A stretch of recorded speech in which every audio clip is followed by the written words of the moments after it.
نحمدہ و نصلی علی رسولہ الکریم اما بعد قال اللہ تعالیٰ فی القرآن المجید فاعوذ باللہ من الشیطان الرجیم بسم اللہ الرحمن الرحیم قل اندعو من دون اللہ ما لا ينفعنا ولا يضرنا ونرد على اعقابنا بعد اذ هدانا اللہ كالذی استہوته الشیاطین فی الارض حیرانا۔ صدق اللہ العظیم۔ محترم ناظرین، ہم تحریک سے وابستہ افراد ہیں۔ ہم نے ایک بڑی ذمہ داری قبول کی ہے اور وہ والنٹریلی ہم نے ایکسیپٹ کیا ہے۔ وہ یہ ہے کہ دور جدید کا انسان اپنی حیثیت گم کر چکا ہے۔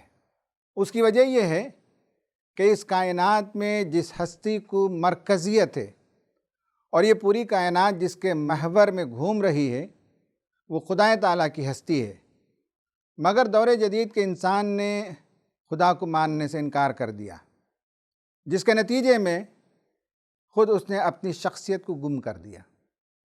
وہ اپنا مرکز و محور سے نکل کر باہر آ چکا۔ اب درندوں کی سطح پر جا گرنے سے اسے کوئی چیز بچا نہیں سکتی۔ اب ان کی تہذیبیں بھی زوال کا شکار ہو رہی ہیں۔ دور جدید کی سلطنتوں اور حکومتوں کو دیکھیے، وہاں بھی نفرتوں کا بازار گرم ہے اور ظلم اور ناانصافی اور طغیانی کا راج ہے۔ ایسے میں تحریک سے وابستہ لوگوں کی ذمہ داری بنتی ہے کہ ایک ایک بندے خدا تک وہ پہنچیں اور انہیں خدا کا راستہ دکھائیں، اس لیے کہ آج کے زمانے کا انسان اپنے اندرون میں خالی خالی محسوس کرتا ہے۔ وہ ڈائریکشن لیس ہے اپنی زندگی میں، بلکہ اس کی زندگی دیکھ کر ایسا اندازہ ہوتا ہے جیسے کسی جنگل میں یا کسی ویرانے میں یا کسی صحرا میں کسی فرد کو شیطان نے چھو لیا ہو، باولا کر دیا ہو اور وہ ادھر ادھر بھاگ رہا ہے، اسے منزل کا پتہ نہیں۔ سورہ انعام کی جو آیت میں نے پڑھی اس میں یہی کہا گیا کہ کیا تم مجھے اس کی طرف بلاتے ہو جس میں نہ میرا نفع ہے اور جس میں نہ میرا نقصان ہے؟ مجھے کوئی نفع اور نقصان سوائے خدا کے پہنچا نہیں سکتے، اور اگر میں پلٹ کر چلا جاؤں تو وہ حالت ہو جائے گی جیسا کہ شیطان کسی کو صحرا میں باولا کر دے۔ یہ آج کے انسان کی صورتحال ہے۔ آج خاندانی نظام ٹوٹ رہا ہے۔ ہمارا کام ہے کہ معاشرے کو پھر اس کی اصل بنیادوں کی طرف لوٹائیں، پیار، محبت، ذمہ داریوں کی تفویض اور ذمہ داریوں کو قبول کرنا، اور پھر سلطنتوں، حکومتوں اور ریاستوں کی اصلاح اس طرح سے ہو کہ عدل و انصاف پر وہ قائم ہو جائیں۔ یہ کام کرنے کے لیے جہاں بہت سے ٹولز ہیں، بہت سے ذرائع ہیں، ان میں سے تقریر ایک اہم ترین ذریعہ ہے۔ آج بھی جبکہ ٹیکنالوجی کے ایجاد ہونے کے بعد کمیونیکیشن کے نت نئے ذرائع ہمارے سامنے آ چکے ہیں، اس کے باوجود تقریر کا جادو آج بھی چلتا ہے۔ خود ہمارے ملک عزیز میں دیکھ لیجئے کہ تقریر کے فن کے حوالے سے جھوٹ کو سچا ثابت کر دیا جاتا ہے۔ تقریر کے فن کے حوالے سے نفرت کی گولیوں کو شوگر کوٹڈ بیچ کر اپنی سیاست کا بازار گرم رکھتے ہیں، اور لوگ ہیں کہ ان گولیوں کو لیتے اور کھاتے ہیں، جس کے نتیجے میں پورے سماج کے اندر ایک انتشار پھیل رہا ہے۔ ہٹلر کو دیکھ لیجئے، اس کی جو تقریریں رہیں وہ صوتوں کو جگا دیتا تھا، وہ انسانوں کو درندوں کی سطح پر آنن فانن اتار دیتا تھا۔ ایسی زبردست تقریریں۔ سماج میں بھلائی لانی ہو تو بھی تقریر ایک ٹول ہے۔ سماج میں بگاڑ جو لوگ لے آئے انہوں نے بھی تقریر کے فن کو استعمال کیا۔ مارٹن لوتھر کنگ جونیئر کی وہ تقریر جو بہت ہی تاریخی ہے، بہت شاندار ہے، آئی ہیو اے ڈریم، دیکھ لیجئے پتہ چلے گا کہ کس طرح سے اس نے ایک تصور پیش کیا کہ میں کیسی دنیا کو دیکھنا چاہتا ہوں جہاں مساوات ہو، جہاں محبت ہو، گورے اور کالے کے درمیان تمیز نہ ہو۔ ہم ایک ایسی سوسائٹی بنانا چاہتے ہیں، آئی ہیو اے ڈریم۔ آپ دیکھ لیجئے ابراہم لنکن کی تقریر، بڑی شاندار تقریر، جس کے نتیجے میں امریکہ کے اندر جو نیگروز ہیں ان کے صورتحال میں بہتری آئی، تبدیلی آئی. ایم آئی یہ وومن، وہ تقریر آپ سنیں گے تو پتہ چلے گا کہ عورتوں کو جس طرح سے دبا کر کچل کر رکھا گیا تھا، اس کے اگینسٹ میں عورتوں کی عزت ہو، تعظیم ہو، تکریم ہو، ان کے رول کو تسلیم کیا جائے. ایسی بہت شاندار تقریریں آپ کو تاریخ میں مل جائیں گی. اور ہماری تحریک کے اندر مولانا مودودی رحمۃ اللہ علیہ کی تقریریں آج بھی اویلیبل ہیں، سن لیجئے. کیا زبردست جادو اس کے اندر موجود ہے. ایک ایک لفظ دلوں کے اندر جا کر بیٹھ جاتا ہے، ذہن و فکر کے سانچوں کو بدل دینے والی تقریریں ہوتی ہیں. اور خود ہماری تحریک میں آج بھی کئی ایسے مقررین ہیں جنہوں نے تحریک کی دعوت کو عام فہم انداز میں زمانے کے حالات، مسائل اور تقاضوں سے وابستہ کر کے جب پیش کیا تو بہت سے لوگ تقریروں کو سن کر، دروس کو سن کر، خطبات جمعہ سے متاثر ہو کر تحریک کی صفوں میں شامل ہوئے. آپ بھی تحریک کے ایک فرد ہیں، مرد ہوں کہ عورت، جوان ہوں کہ بوڑھے، اردو زبان بولتے ہوں یا ریاستی زبان یا انگریزی زبان بولتے ہوں. آپ کی بھی ایک ذمہ داری ہے کہ تحریک سے وابستہ ہونے کے بعد اللہ تعالیٰ نے جو قوت گویائی عطا کی، الرحمن علم القرآن خلق الانسان علمہ البیان، جو بیان کی قوت، جو ایکسپریشن کی قوت، اپنے افکار کو دنیا کے سامنے پیش کرنے کی جو صلاحیت اللہ تعالیٰ نے دی، اسے بروئے کار لانے کی ضرورت ہے. یہ بات سچ ہے کہ دو چار لوگوں میں تو بات کر لینا آسان ہوتا ہے، لیکن جہاں 25-50 لوگ ہوں، مجمع کے سامنے کھڑے ہو کر پبلک کے درمیان گفتگو کرنے سے بہت سے لوگ گھبراتے ہیں. اس گھبراہٹ کو دور کرنا چاہیے. اور تقریر ایک فن ہے، اسے سیکھنا چاہیے. ایک آرٹ ہے، اسے سیکھنا چاہیے. ایک اسکل ہے، اسے سیکھنا چاہیے. دنیا میں ہر چیز سیکھنے سے آتی ہے. سائیکل چلانے کی اسکل کو ہم نے سیکھا، کار ڈرائیونگ کو ہم نے سیکھا، زندگی میں اور بہت سی چیزوں کو ہم نے سیکھا. اسی طرح تقریر کے فن کو بھی سیکھنا چاہیے. بہت ہی کم لوگ ہیں جنہوں نے باقاعدہ شعوری کوشش کر کے فن تقریر کے اندر مہارت پیدا کی ہو. میں یہ چاہتا ہوں کہ آپ میں کا ایک ایک فرد یہ طے کرے کہ اسے اللہ تعالیٰ نے جو موقع عنایت کیا ہے، اپنے محلے میں، اپنے شہر میں، اپنی بستی میں کھڑے ہو کر جو بات کر سکتا ہے، اس تقریری صلاحیت کو بہتر بنائے، اسے مانجھے، اسے چار چاند لگائے، اور ایسی گفتگو اور ایسی تقریر ہو کہ جس کے نتیجے میں عوام کا ذہن بدل جائے. ایسی تقریر نہیں جو سلانے والی ہو، جو لوگوں کو بور کرنے والی ہو، بلکہ ایسی تقریر جو صوتوں کو جگا دے، بے حس لوگوں کے اندر حس پیدا کر دے، مردوں کے اندر ایک نئی حیات پیدا کر دے. ایسی گفتگو کرنے کی صلاحیت آپ کو پیدا کرنی چاہیے. تقریر کرنے کے 3 پرپز ہوتے ہیں. ایک ہے انفارمیشن شیئر کرنا ہوتا ہے.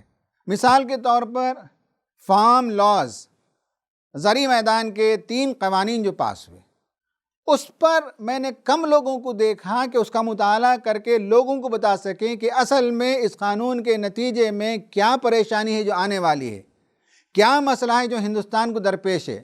اور یہ صرف کسانوں کا مسئلہ نہیں، عام انسانوں کا مسئلہ ہے کہ ان کی قوت خرید کم ہے اور مارکیٹ میں اشیاء خرد و نوش، کھانے پینے کی چیزوں کی قیمتوں میں اضافہ ہو جائے گا تو کسان کو بھی تکلیف ہے ان قوانین سے، اور مجھے اور آپ کو بھی تکلیف ہے. انفارمیشن شیئر کرنے کے لیے تقریریں کی جاتی ہیں. تقریر کا دوسرا پرپز ہے موٹیویٹ کرنا، پرسویٹ کرنا.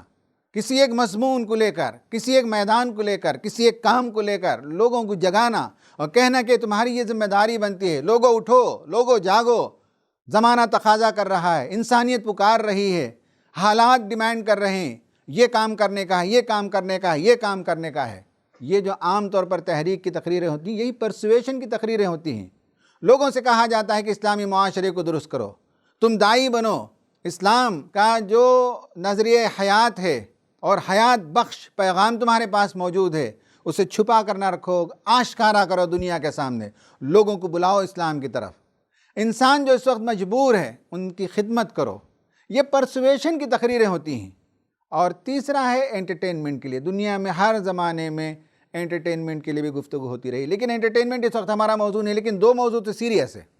ایک یہ ہے کہ جب ہم تقریر کے لیے کھڑے ہوں تو ہماری گفتگو سے انفارمیشن شیئر ہو، سننے والے کو کوئی نئی بات ملے، یہ نہ ہو کہ ایک سورت کا درس 25 سال سے دے رہے ہیں اور وہی باتیں ہم دہرا رہے ہیں اور وربیٹم وہی بات عرض کر رہے ہیں، جملے بھی وہی، الفاظ بھی وہی، اور کہیں مذاق کرنا ہو تو وہ بھی وہی، کہیں شعر پڑھنا ہو تو وہی شعر ہم کوٹ کریں، تو اس کا مطلب یہ ہے کہ we have not grown up, ہمارے اندر ارتقا نہیں ہوا۔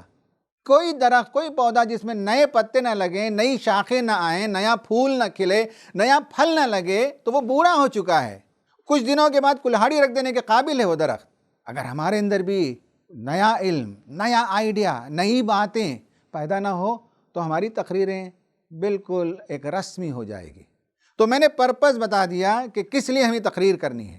اب میں آپ کو بتاتا ہوں ان بریف، یہ ایک بڑا موضوع ہے اور 10-15 منٹ کے شارٹ اسپیچ میں، موٹیویشنل اسپیچ میں ان باتوں کا حق ادا نہیں کیا جا سکتا جب تک کہ آپ کسی انسٹیٹیوشن میں داخلہ نہ لیں، یا جب تک کہ آپ خود اپنی یونٹ میں آرٹ آف پبلک اسپیکنگ کا کورس شروع نہ کریں، 2-4 ہفتے کا کورس جس میں 10-20 لوگوں کو آپ آرٹ آف پبلک اسپیکنگ نہ سکھا دیں، تب تک یہ اسکل پیدا نہیں ہو سکتا۔ لیکن میں اشارہ کرتا ہوں کہ 3 بنیادی چیزیں ہیں۔ ایک ہے پریپریشن، دوسرا ہے تقریر کے لیے جب آئیں تو اپیئرنس، اور تیسرا ہے پریزنٹیشن۔ پریپریشن کا مطلب یہ ہے کہ 5 منٹ کی گفتگو بھی کرنی ہو تو آپ کو پریپریشن کرنا لازم ہے۔ بغیر تیاری کیے کبھی تقریر کے لیے آنا نہیں چاہیے۔ جب آپ کسی موضوع پر بات کر رہے ہیں تو آپ یہ طے کر لیجئے، یہ دیکھ لیجئے کہ یہ موضوع کیا ہے، اس کا ما لہ و ما علیہ دیکھ لیجئے، اس پر کوشچنز کھڑا کیجئے، سوال پر واٹ، وائی، ہاؤ آپ کھڑا کیجئے۔ CAA ہے، فارمرز بل ہے، یا کوئی اور موضوع ہے، what is this, why is it, how is it. جب آپ سوالات کھڑا کریں گے تو آپ کی تیاری ہوگی۔ تیاری کا مطلب یہ ضروری نہیں ہے کہ لائبریری سے آپ کتابیں نکالیں، کھول کر صفحات میں تلاش کریں، نہیں، مینٹل پریپریشن خود ایک بہت بڑا پریپریشن ہوتا ہے، اور تقریر کے لیے تو مینٹل پریپریشن ہی موسٹ امپورٹنٹ ہے، جس میں آپ کا ایک ڈھانچہ بن جائے گا اور وہ اسٹرکچر کھڑا ہو جائے، وہ اسکیلیٹن بن جائے، اس کے بعد فلنگ کے لیے آپ کتاب دیکھ سکتے ہیں۔ ہاں میں نے فلاں جگہ قانون کو پڑھا تھا، وہ دیکھ لیں۔ ہاں میں نے فلاں جگہ جو ہے ایک آیت اس سے جو ملتی جلتی ہے میں نے پڑھی تھی، پھر قرآن کھولیے، تلاش کیجیے، اس آیت کو لا کر بٹھائیے۔ آپ کے ذہن میں کوئی شعر یاد آ جائے تو اس شعر کو لائیے، بٹھائیے۔ لیکن پہلے مینٹل پریپریشن ہے، اسکیلیٹن تیار کرنا ہے، اس سبجیکٹ کی شروعات کیسے ہوگی، اس سبجیکٹ کو کیسے آگے آپ لے کر چلیں گے، اس سبجیکٹ کا اختتام کیا ہوگا، اور جب آپ تقریر کریں گے تو at the end of the day آپ کیا ایکسپیکٹ کرتے ہیں عوام سے، سننے والوں کے اندر کیا اثر چھوڑنا چاہتے ہیں، کیا تبدیلی دیکھنا چاہتے ہیں، ایکشن پلان کیا ہے آپ کی اس گفتگو کا۔ دس از مینٹل پریپریشن، جس میں قرآن کو بھی پڑھنا پڑے گا، حدیث کو بھی پڑھنا پڑے گا، اور تحریکی کتابوں کو بھی دیکھنا پڑے گا، اور جدید جو رسائل ہیں، کتابیں ہیں، میگزینس ہیں، اس کو بھی دیکھنا پڑے گا۔ بہت سی چیزوں کو دیکھنے کے بعد آپ کا ایک ذہن بنے گا، اور پریپریشن کے بغیر کبھی آپ ڈیلیور نہیں کریں گے۔ دوسرا ہے، جب آپ کا پریپریشن ہو جائے تو اپیئرنس کیسا ہو۔ تقریر کرنے کے لیے آئیں تو ایسا نہ ہو کہ خمار والی آنکھیں ہیں، بکھرے ہوئے بال ہیں، کپڑے آڑے تیڑے ہیں، کھڑے ہوئے ہیں تو معلوم ہو رہا ہے کہ آپ کی ٹانگ میں درد ہے، گھبرائے ہوئے کھڑے ہیں، سہمے ہوئے کھڑے ہیں۔ تو اس طرح کے کھڑنے سے، اور آپ بات کر رہے ہیں تو داڑھی میں کوئی تنکا ہے جو موو کر رہا ہے، تو سامنے والے کی دلچسپی اس سے ہوتی ہے، آپ کے کھڑنے سے ہے، آپ کے بکھرے بالوں سے ہے، آپ کے آڑے تیڑے کپڑوں میں دلچسپی ہو جاتی ہے، نگاہ جا کر وہاں مرتکز ہو جاتی ہے، اور آپ جو کچھ بول رہے ہیں اس طرف ان کی نگاہ نہیں جاتی۔ اس سے ضروری ہے کہ اپیئرنس کے لیے جب آئیں تو بالکل ایک مقرر کو اپنی شان کے ساتھ آ کر کھڑے ہونا چاہیے، کھڑنے کے ساتھ اطراف کے ماحول کو دیکھنا چاہیے، مائک کو درست کرنا چاہیے۔ کوئی تبدیلی لاسٹ مومنٹ کے آپ چاہتے ہیں تو تبدیلی کرنا چاہیے، کرسی ہٹا دیں، وہاں سے پانی کا بوتل وہ ہٹا دیں، بچوں کو ذرا دور کر دیں۔ یہ سب کرنے سے کانفیڈنس ڈیولپ ہوتا ہے۔ آپ جب آتے ہیں اپیئرنس آپ کا موسٹ امپورٹنٹ ہوتا ہے، اس لیے کہ آپ اب اس وقت ایک ایسی بات بیان کرنے جا رہے ہیں، ہو سکتا ہے کہ وہ بات تاریخی ہو جائے، وہ ریکارڈ میں آ جائے، 100 سال کے بعد لوگ اٹھا کر دیکھیں گے کہ آپ نے کوئی ایسی بات عرض کر دی جس کے نتیجے میں دنیا کی تاریخ کا دھارا بدل گیا۔ اس لیے اپیئرنس از موسٹ امپورٹنٹ۔ اور آخر میں پریزنٹیشن ہے، ڈیلیوری ہے۔ جب آپ ڈیلیوری شروع کرتے ہیں تو آپ کے کانفیڈنس کا اظہار ہونا چاہیے۔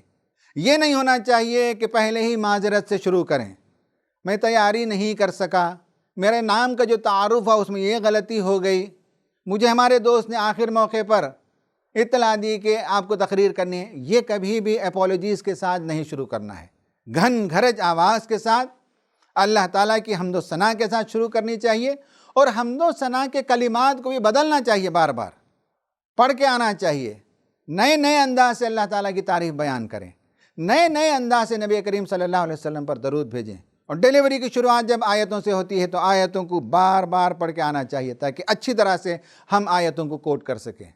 پھر جب ڈیلیوری شروع ہوتی ہے تو آپ کو میں ایک فارمولا بتاتا ہوں، یاد رکھیے کہ سارا جو کمیونیکیشن ہے، ساری جو آپ کی تقریر ہے، اس کا فارمولا ہے، وہ ہے 7% وربل، 38% ٹون اینڈ ٹیمپر، اور 55% باڈی لینگویج۔